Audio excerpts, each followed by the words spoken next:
আজ আমার রেসিপি দই পটল। এটা পটলের খুবই টেস্টি একটা রেসিপি। এটা খুবই কম উপকরণে আমি বানিয়ে নিয়েছিলাম।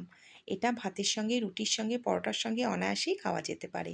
প্রথমে আমি পটলটা চেঁচে তারপর পিলার দিয়ে পটলের খোসাগুলো আমি কিছুটা ছাড়িয়ে নিয়েছিলাম আর দুদিকটা ক্রস করে কেটে নিয়েছিলাম।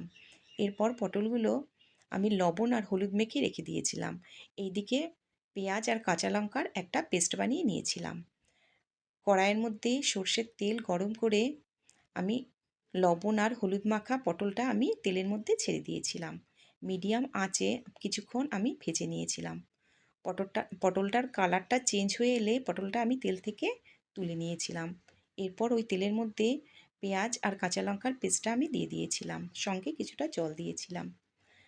আর জিঞ্জার গার্লিক পেস্ট দিয়েছিলাম আর কালারের জন্য কাশ্মীরি লঙ্কা গুঁড়ো দিয়েছিলাম। দিয়ে খুব ভালো করে মশলাটা কষিয়ে নিয়েছিলাম। এরপর আমি দইটা খুব ভালো করে ফেটিয়ে এই মশলার মধ্যে আমি দিয়ে দিয়েছিলাম। এই সময় লবণ আর হলুদও আমি দিয়ে দিয়েছিলাম। দইটা দেওয়া হয়ে গেলে মশলাটা খুব ভালো করে দইয়ের সঙ্গে মিশিয়ে নিয়েছিলাম। এরপর আমি পটলগুলো এর মধ্যে ছেড়ে দিয়েছিলাম। খুব ভালো করে মশলার সঙ্গে পটলগুলো মিশিয়ে দইয়ের সঙ্গে খুব ভালো করে মিশিয়ে নিয়েছিলাম। মিষ্টির জন্য একটু গুড় আর নামানোর আগে একটু কাসুরি মেথি দিয়ে নামিয়ে নিয়েছিলাম।